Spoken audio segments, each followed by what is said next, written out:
You guys ready? You guys sure to be blown? You guys ready to be blown away? Yes, sir.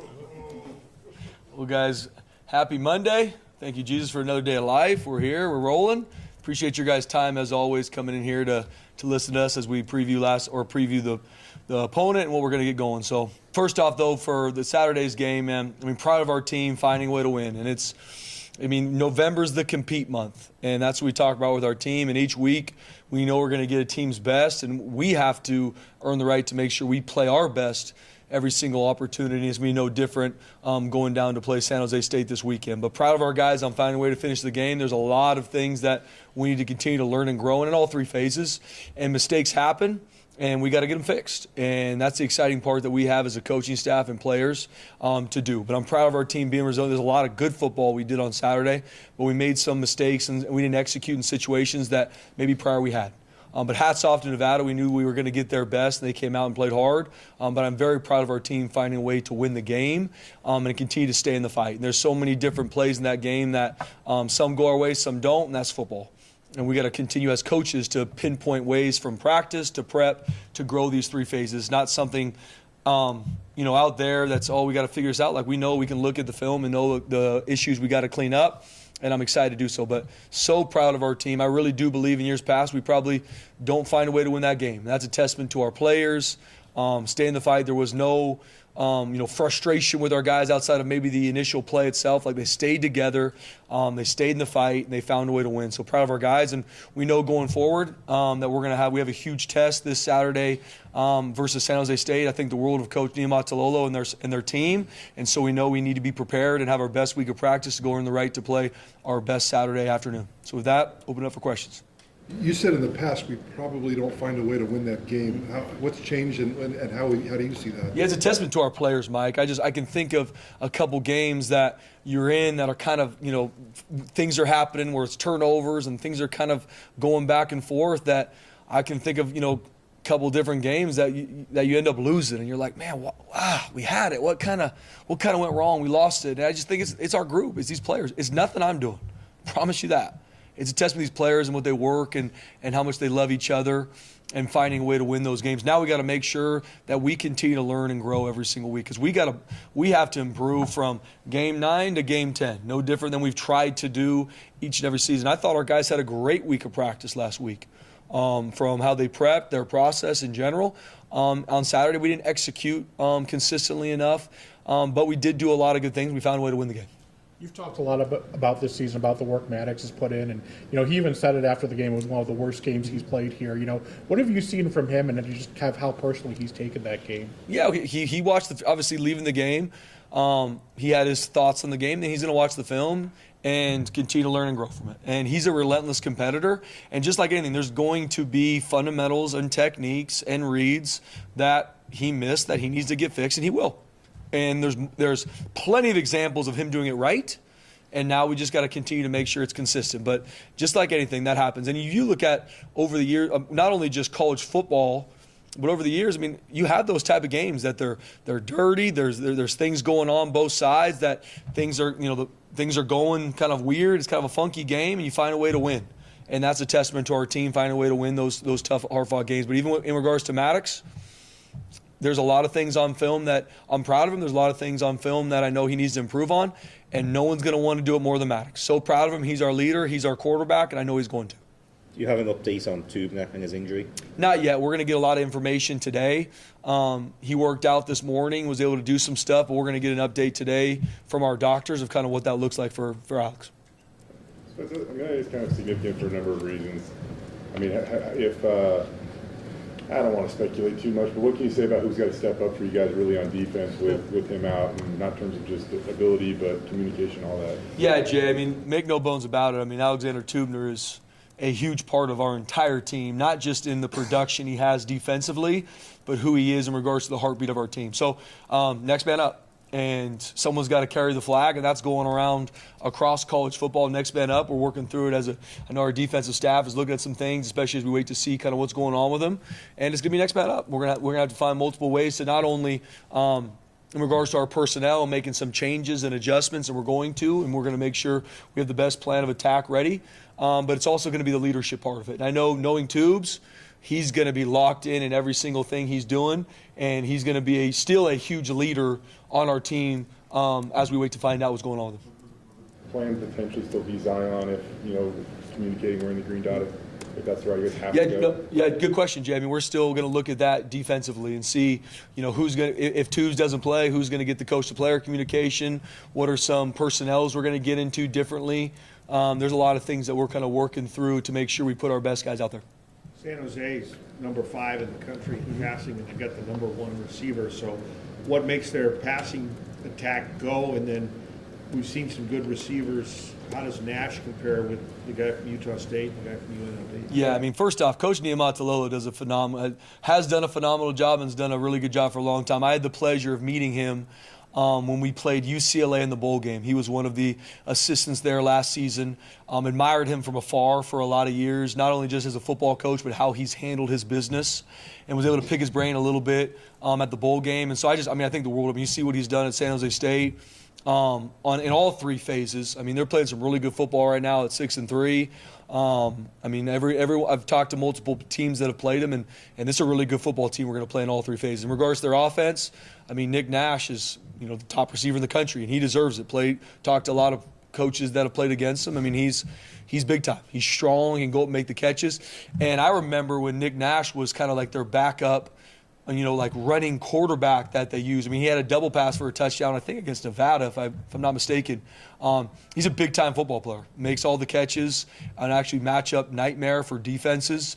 And that's, I see him being one of the heartbeat of their team. They do a great job with attacking defenses. They do a really good job, turning up the pace so that not only the quarterback can see the coverage shell, but also their offensive coordinator can talk to the quarterback and kind of tell them, some thoughts, where to go with the ball, when to run the RPO. They do a really good job with their run schemes, putting you in conflict. And they obviously, they're one of the top passing offenses in the entire country, but they keep you very honest running the football. They got a really good run scheme. I think one of their running backs are, some of the better ones we've seen, especially executing the schemes they need to. And when you have a receiver like Nick Nash, and the rest of them are really good too. I mean, you're not number 5 in the country in passing offense with just one receiver. But Nick Nash, I very, very impressed really getting into the film on him and the kind of plays he makes. And like I said, I believe he's one of the heartbeat of their team. Defensively, I think they lead the nation in interceptions. That's a big-time stat. And first off, that shows the relentlessness with which this defense plays with. And Coach Odom's done a really good job for a long time. He does a great job rotating the front. They're fresh. They're on the attack. They get into a lot of different either A, pressures to max drops. They got one of the better corners on the West Coast. They got a couple safeties that can make all the tackles cover. Their linebackers can run sideline to sideline. Been impressed kind of seeing the different front structures they give you as well, from some 3 down to some 4 down. And they've done a really good job. They're one of the better scoring defenses in our conference too. And they are going to be on the attack special teams wise. They've converted multiple fakes. They go into every game to win, and that's a testament to their record right now. And once again, I know they're going to be well coached. We're on the road. It's going to be a great atmosphere, and we're going to get their best. It's a really good football team. Success. How is Omarion doing? It seems like he stood up physically on Saturday night, and is this maybe one of those games where you try to replicate what you did against UNLV against White?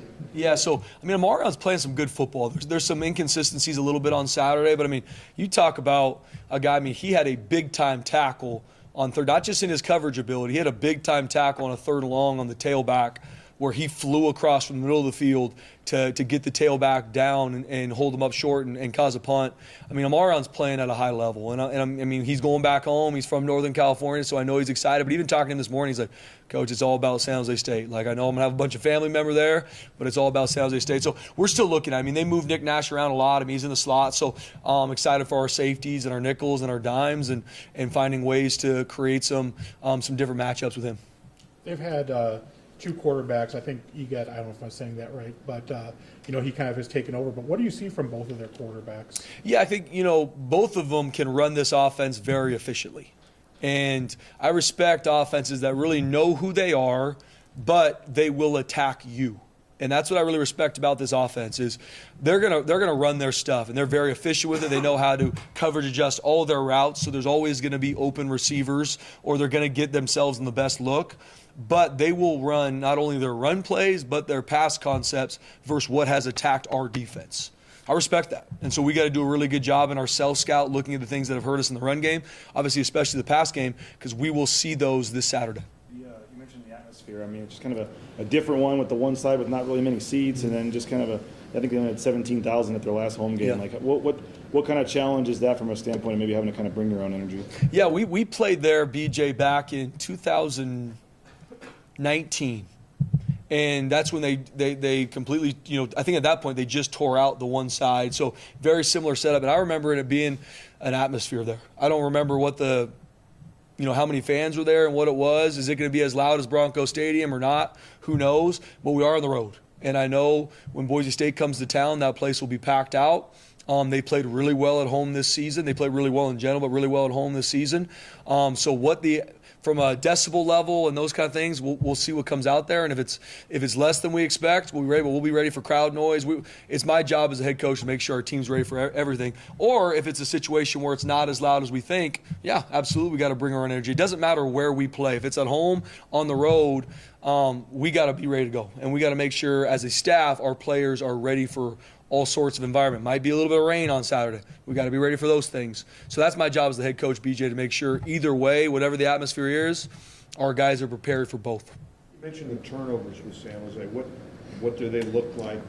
What are the strengths of their defense? Yeah, I mean, first off, like I said, they're one of the top scoring defenses in our conference. So they do a really good job mixing up the personnel groups they use. They put players in a bunch of different spots, 3 down, 4 down looks.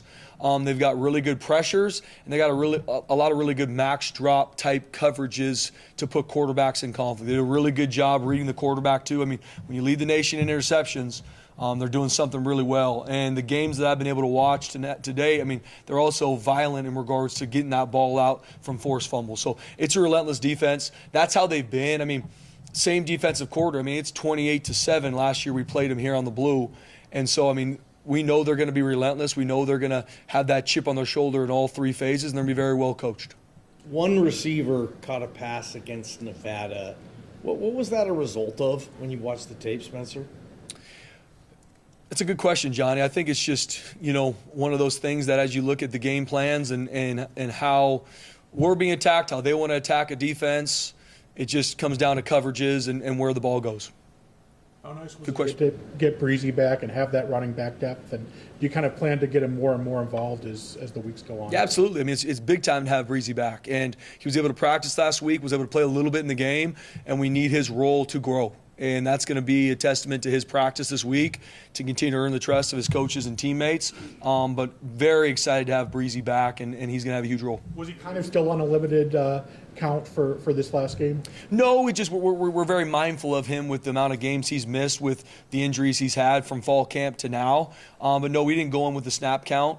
But we got to make sure his role grows. But that comes by how you practice. And for Breezy to be able to get in there and practice a lot this week and really cut it loose, he'll get more reps in the game. Ashton might not necessarily lead the country in snap count, Spencer. If you look at his last 4 games, he's gone like 36, 32, 34, 36 touches. Yep. 139 touches in a 4-game span. How uniquely gifted do you have to be to accumulate that total? Yeah, I mean, Ashton's special. Not only in how he plays this game, but with taking that amount of snaps and that amount of shots, which he does, to be able to prepare to do that week in, week out. That's a testament to his process in the training room, how he gets his body ready for those. And I've been asked a lot, like, what is that number? Don't go into games saying, hey, this is the most or this is the least. We got to find a way to win every single game we play, and that's every team we play is in the same situation as we are. And so it's always going to be an in-game situation of when we give him the ball, how we get the ball in the perimeter, how we can get the ball to different running backs.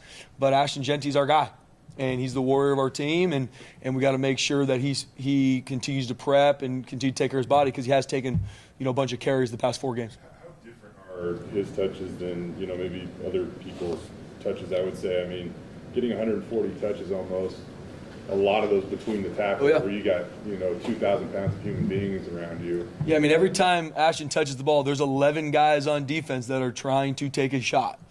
And a lot of times, at least 9 of them are getting that shot on him. And that's the reality of playing the position. There's some things blocking-wise that we got to make sure we continue to get fixed and growing. Our guys are doing a great job, but there's always things we need to learn and grow and improve in. And his carries have been a lot. We've had to find ways to win these football games, and we're going to need to continue to do that. But we got to make sure we continue to get Breezy rolling too. Dylan Riley, Tyler Crow, get our receivers involved, our tight ends. We've got the weapons, and we got to continue to find ways to get them the ball. But, I mean, we run the football here. That's our mentality. Yes, we have Ashton Genty, who's the best player in the country, but we establish a run game here regardless of what a defense is showing us. That brace he's wearing on his left arm, I mean, it looked like that was the hand he had with the fumble. I mean, how is that?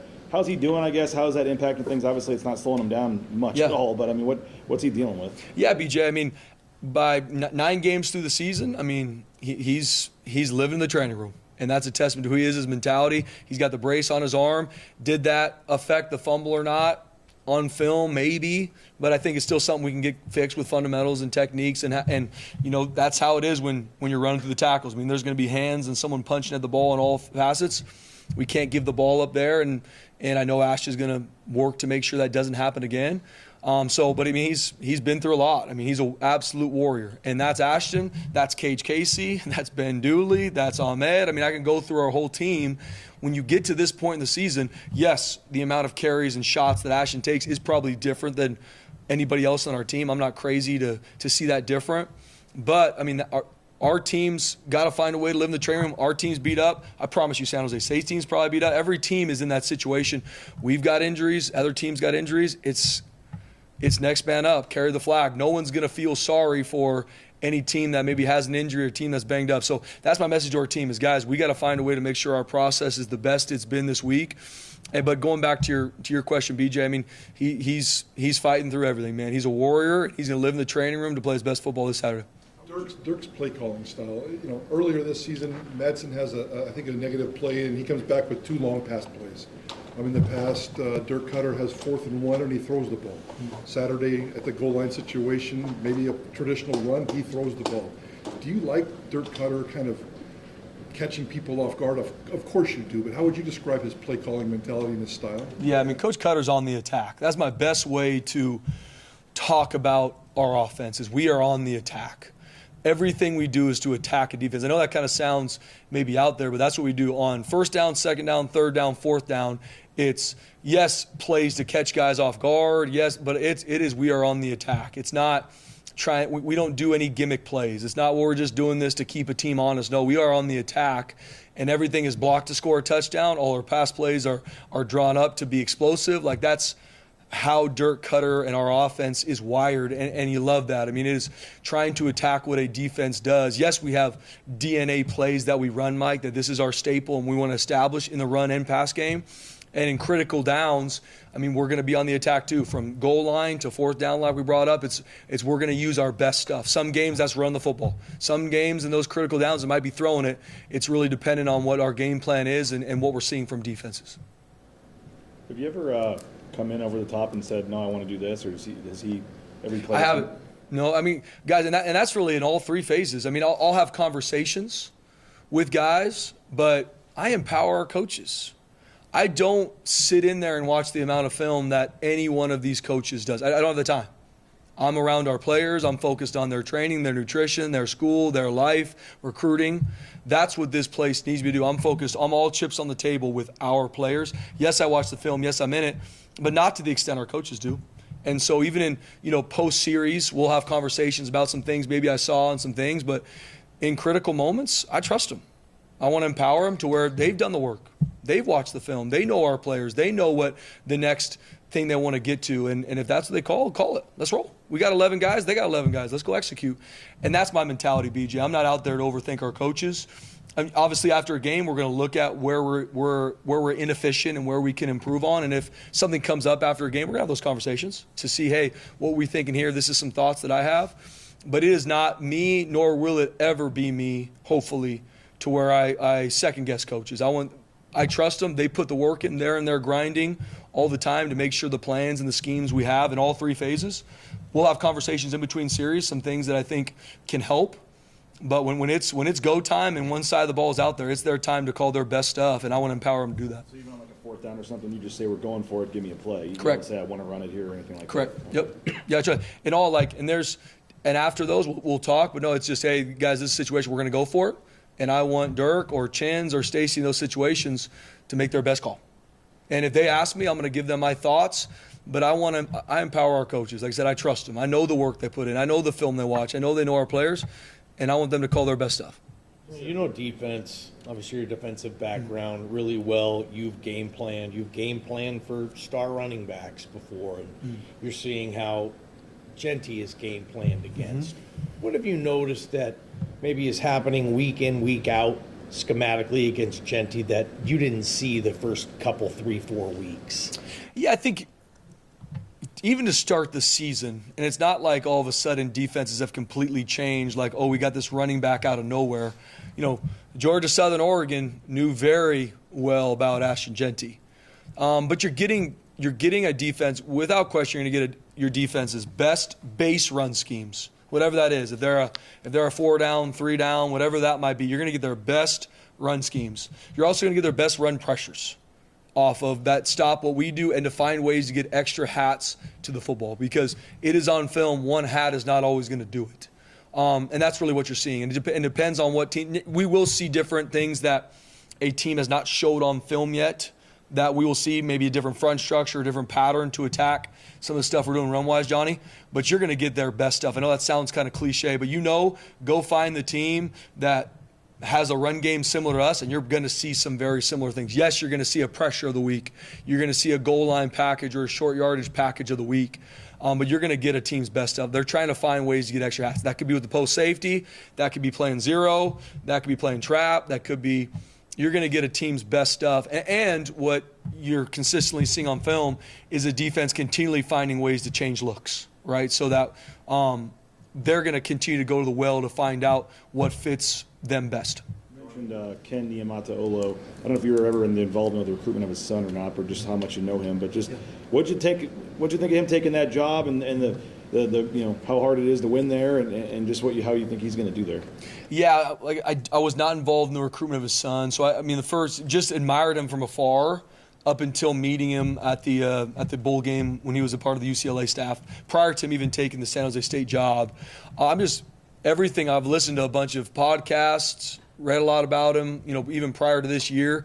I just think very highly of him. And everyone I've ever talked to that's ever worked for him or with him cannot say enough good things about him. And I would assume if I talked to players that played for him, they would say the same. And that's what really pulls at my heartstrings for a coach in this industry that not only can win and be very successful, but that I believe does the right way, that is focused on impacting kids. And from afar, that's what he does. And meeting him at the bowl game, I was blown away by who he was as a person. We talked about family and kind of what matters to him in this profession. And so when he went to San Jose State, obviously San Jose State has had a lot of success. I knew that he was going to continue to not only go there and they'd win this year, but they're going to continue to be on the hunt to win championships there with his leadership. That's just who he is. He's going to always find a way to get the best recruits. He's a great recruiter.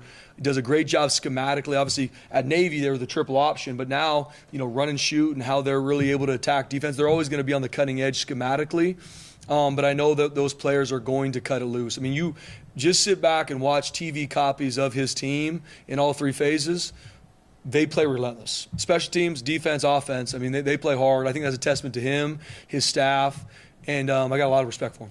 You mentioned, Going into Game 10, I don't know if this is the name we've mentioned yet this year. You mentioned at the beginning of this that, sometimes in the years past you might let that game, might struggle to close it out. The play that stands out to me, Latrell muffs the punt, Cole Miller falls on it. If he doesn't fall on that ball, they get the ball in really great field position. It feels like that could be a huge turning point. How big was that play by Cole Miller? Huge play by Cole Miller jumping on that ball. First off, let's not drop it, but it was a huge play by Cole jumping on the ball and getting. There are multiple plays in that game. Some of them don't go our way. We dropped the opening kickoff to start the second half. They're going to have the ball on the 5-yard line, finds a way to get kicked out of bounds, and we go on a 95-yard drive to score a touchdown. There's a lot of those things, and there's some negative ones. I mean, it's 3rd and 17. It's a missed assignment on defense, first down. Like some of those things, there's some consistency and execution that was not there at all times on Saturday. But what I have to keep hitting, and I really don't just say this because I'm talking to the media, I'm so proud of our team staying in the fight. No one blinked. There were some, we got to get some things fixed. Let's not get that twisted. There were some things we had to get fixed on the sideline and be prepared for the next series in all 3 phases. But our guys stayed together. I mean, the amount of guys that if, the defense gave up a touchdown, the offense was right there. Hey, we got you. We got your back, brother. The turnover happens. The 2 turnovers. Defense is right there. Hey, we're going to go put the fire out, man. Come on, we got you guys back. That's what I love to see as a coach. Doesn't mean you're always going to win those games. We got to get those things fixed. But that's a testament to these kids, how much they love each other and the work they've put in. Back to Ken Niumatalolo, you mentioned kind of the differences of his offensive philosophy at Navy and now at San Jose State. As a coach, how hard is it to kind of change like that and especially do it as seamlessly as he's made it seem to be? Yeah, and I wasn't a part of, obviously, the situations and the decisions he made on what offense or defense or special teams to go with. But knowing just about him, he hired really good coaches. And I believe in a very same model, like hire really good coaches and let them go put those plans into action. And that's what I believe he did. And I'm sure he's involved in all 3 phases. He's a brilliant football mind. But he hired really good coordinators that can go put these plans into motion regardless what the schemes are. They're going to be very efficient. They have been. How about just the continued progress of a guy like Ty Benefield, how he's coming along, and how his play has kind of steadied over the season too? Yeah, Ty Benefield's playing really well, and especially the position he plays at safety. If there is ever a mistake, everybody knows, right? And that's the reality of playing safety and playing DB. Is if the D lineman's wrong, no one in the country is going to know. We'll get it fixed. But that's the razor's edge you live on when you play defensive back. Ty Benefield's a big-time football player for us. Not only in how he practices, how he preps, how he leads, how he communicates, but we put a lot on him from coverage to run fits to checks. We put a lot on him, and this young man is relentless at how he preps. He consistently at practice leads our GPS loads. We rank, all our guys consistently from fall camp to now is always number 1 on the GPS loads because of how he practices, how relentless he is at practice to get to the football, make the plays. I joke with him. We have those Thursday practices for us is more of a walk-through tempo. I mean, Ty Benefield makes every tackle, right? Because even if he's on the far side, and I'm the guy like, Ty, slow down, man. It's a walk-through, brother. Like, I want to get your legs back. That's just how he's wired.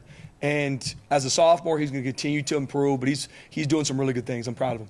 Your offensive line's obviously taking some hits throughout the year. I mean, how do you see their play the last couple of games? We're not seeing some of the size holes for Ashton we've seen, but you're still top 5 in terms of sacks and things. I mean, how would you look at how you're trying to hang on here with keep more guys keep going down? Yeah, BJ. I mean, obviously, especially in the fronts, as you get through the season, as one week turns to the next, and we're coming on game 10, everyone's beat up. And that's no different for our fronts, as I'm sure every front in the country. We've had some of our better players go down, and we've had to battle through and next man up, raise the flag. So I'm really proud of our O-line. Coach Keene does a great job. We're finding ways to rotate guys to make sure we continually find ways to build that depth. And it's next man up mentality. And that's how those guys practice, that's how they operate. I mean, and especially 2 guys that don't get enough credit are Cage Casey and Ben Dooley. I mean, 2 returning starters that practice the way they need to, prep the way they need to, and lead the rest of the entire group. And even with Mason and Roger that are going through injuries and haven't played, I mean, you talk about the leadership that they even bring on the sideline to practice, not able to do anything, but able to get out there and be able to help lead that offense. I mean, I'm really proud of the group, PJ. Yes, there's just like anything, there's some things run game-wise, some blocks we missed, some things we didn't do well. We got to get that fixed. But I'm just proud of them staying together. New guys rotate in and continuing to establish a run game, protect Maddox. I'm really proud of what they've done to this point. I know you announced Mason was out for the season. Are you still hoping to get Roger back? Yes. Yep. Hoping to get Roger back. I know I was asked this a couple weeks ago, but this really is like a year ago was a massive day in the history of Boise State football, in all honesty. How much more settled, comfortable do you feel in what you're doing and where you're taking this team than what you stepped into 1 year ago today? Yeah, Jay, I think my wife told me I don't know, it was yesterday or the day before that, like around this time is when, everything went down from me becoming the interim head coach and talking to our team about finishing. It's something obviously I don't think about a lot because in season you're just on to the next. But I mean, and you guys know me, man. I'm so blessed to be a part of this team, Jay. And these players, these coaches, they impact me way more than I impact them. And I'm a firm believer. The reason I'm the head coach here is because Jesus put me here to help build men, and through the vehicle of football. People might not like that I say that, but that's really my heart. And I love these kids, and I'm so blessed to be around them every single day, to use this game of football to help develop them to be champions in life. And I tell recruits no different. Here, we will build champions first. And then while doing that, focus on winning championships, not the other way around. I also believe the more you build champions, the more you will win championships too, and also in life. But I know, sorry, I kind of went off there for a second, but I'm so blessed to be a part of this, Jay, and so excited where this team not only is at, but even just so called to this place. I feel like my family's called to be here, and just where we're going to continue to push forward in the future here at Boise State football and in this city and in the state. I'm very excited. And obviously we still got a lot of work to do. For me, I'm such a head-down process, what is next. I don't spend much time at all to kind of think about where we're at and what happened last year and how it's a year in. But when my wife brought that up to me, it did bring back a lot of emotions, just what's happened and where we're at now and where we need to continue to push forward to, and excited to keep learning and growing. Thanks, Appreciate it, guys.